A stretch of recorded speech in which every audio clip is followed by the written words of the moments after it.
Hey everybody, it's Matt from You and Your Horror Movies, and welcome to another Top 10 Tuesday. This one I'm going to do is horror comedies that have nothing to do with zombie comedies, so no Zomcoms. So I was trying to go through a list to figure out, alright, let's see what I got. And I actually do, because I have a ton of zombie comedies, so why not do ones that don't have it? So without further ado, let's get on with the show. At number 10 is Idle Hands.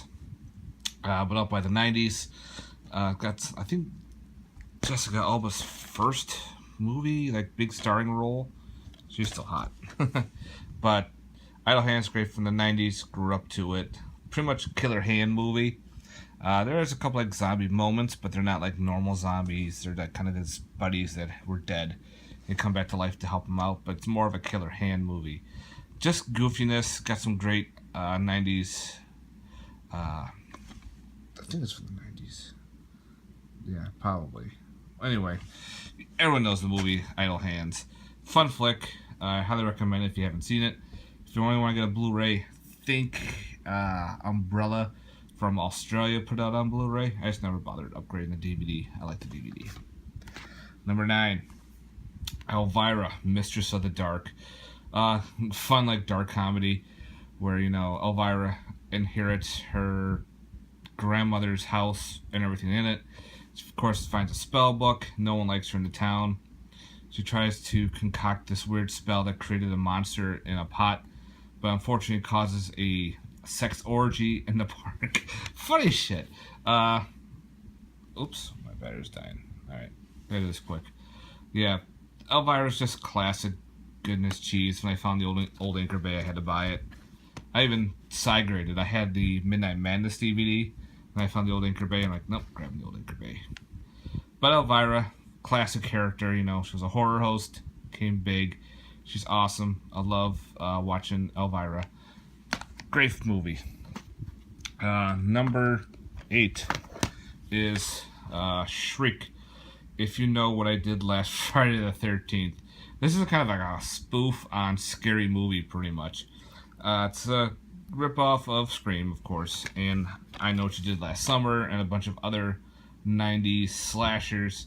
This was just a blind buy for me when I saw it. I'm like, yeah, I'll pick it up, see what happens. Of course, it has like Coolio in it, who plays the principal. This was funny as hell. Just some goofy slashing going on. Tom Arnold plays a cool character. You got Tiffany Amber Thiessen.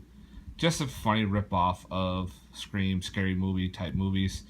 Especially if you like those kind of slapstick movies. This is very slapstick-like. I highly recommend it. Number 7, another slasher film. That's a comedy.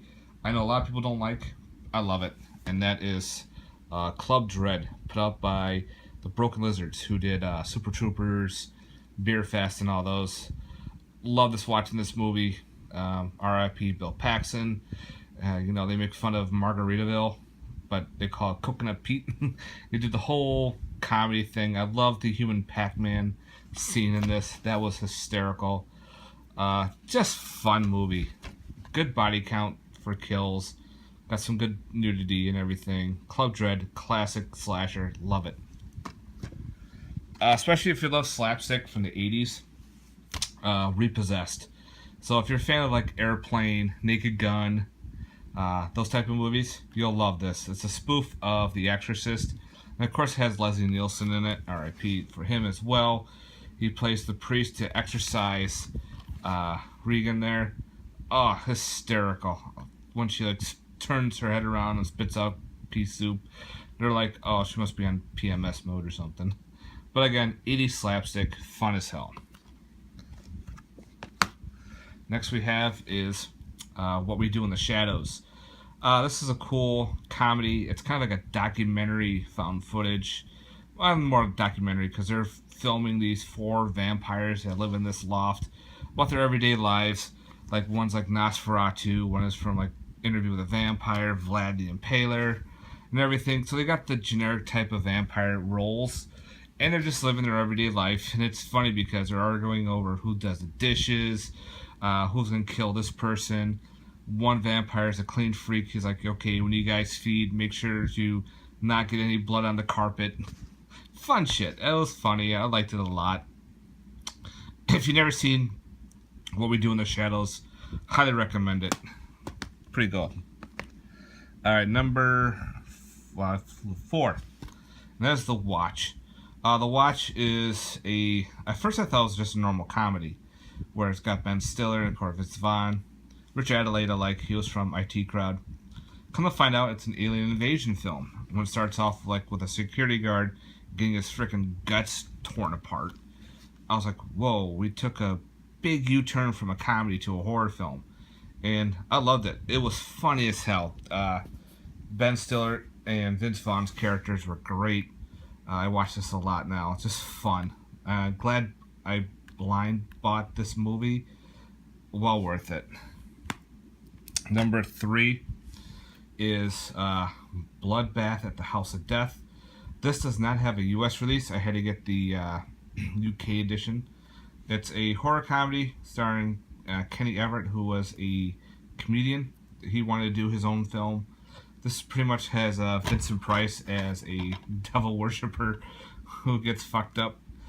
Pretty much these paranormal investigators are coming in to find this house where tons of people were murdered, and of course their evil doppelgangers are after them. It's pretty interesting and a lot of fun.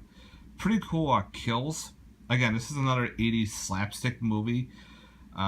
Cool decapitation scene in it with a lightsaber. I'll leave it as that. It's actually really cool. Alright, number 2 is, of course, Scary Movie. The Wayans brothers put this out, making fun of Scream and everything. It worked. I thought they put out a bunch of sequels, but I think 1 through 3 are the perfect. I just own the first one, but Scream 1 is hysterical. I'll pop this in once in a while again, down the road, and just goofiness and how they did it. Highly recommend the Scary Movie movies, especially 1 through 3. Anything after which I think the Wayans brothers stopped doing it, it kind of started going downhill. But Scary Movie. And of course my number 1 is Ghostbusters. I love Ghostbusters. Great. Now this is the original. The remake was horrible. Anyway, Ghostbusters, classic. Can't say anything bad about it. I hope they do a Justice remake or a sequel with the original cast, except for poor Egon there. Keep forgetting his name. Oh shit. They don't spike anything at me. But anyway, Harold Ramis. R.I.P. to him. Wow. So, I don't know. We hope they do something well. But Ghostbusters, instant classic. Alright guys, thanks very much for watching. I hope you enjoyed my Top 10 Tuesday.